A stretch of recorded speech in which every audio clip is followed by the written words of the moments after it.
సేమియా ఉప్మాని రొటీన్ వేలో కాకుండా కొంచెం డిఫరెంట్గా ఎలా చేయాలో చూపిస్తాను, వచ్చేయండి.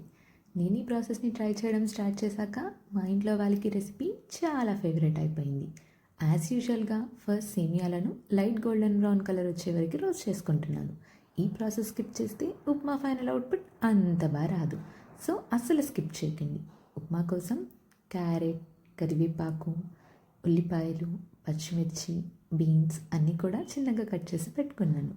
అలా వేయించుకున్న సేమియాలను పక్కన పెట్టేసి ఇప్పుడు అదే కడాయిలో ఒక 3 to 4 గ్లాసెస్ వరకు వాటర్ వేసి 1 టేబుల్ స్పూన్ ఆయిల్, చిటికెడు ఉప్పు వేసి వాటర్ని 5 మినిట్స్ వరకు బాయిల్ చేసుకోవాలి.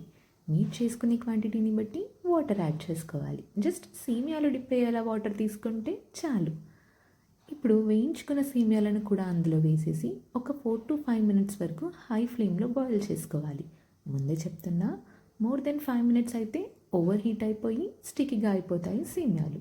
సో చాలా కేర్ఫుల్గా 4 to 5 మినిట్స్ వరకు మాత్రమే బాయిల్ చేసి ఆ వాటర్ అంతా కూడా డ్రైన్ చేసి ఒక 10 మినిట్స్ అలా డ్రై అవ్వనివ్వాలి. అలా సేమియాలు డ్రై అవుతున్న టైంలో మనం అదే కడాయిలో 3 టేబుల్ స్పూన్స్ ఆఫ్ ఆయిల్ వేసి ఆయిల్ని ఒక 2 మినిట్స్ వరకు హీట్ అవ్వనివ్వాలి. లేదంటే అన్ని ఇంగ్రీడియంట్స్కి మంచి ఫ్లేవర్ యాడ్ అవ్వదు. ఆయిల్ హీట్ అయ్యాక జీలకర్ర, ఆవాలు, మినపప్పు, పల్లీలు, కట్ చేసుకున్న బీన్స్, ఆనియన్స్, పచ్చిమిర్చి, క్యారెట్, కరివేపాకు అన్నీ కూడా వేసి మిక్స్ చేసుకోవాలి. పసుపు ఈజ్ ఆప్షనల్, బట్ నేను ఇక్కడ లైట్గా యాడ్ చేస్తున్నాను. ఎందుకంటే మా నానమ్మ చెప్పేది ఏ కర్రీస్లో అయినా చిటికెడు పసుపు వేయాలి అని. సో నేను అలా ఫాలో అయిపోతున్నా. మీరు కావాలంటే స్కిప్ చేసుకోవచ్చు. ఇప్పుడు వెజ్జెస్ కూడా లైట్ గోల్డెన్ బ్రౌన్ కలర్ వచ్చే వరకు డీప్ ఫ్రై చేసుకోవాలి.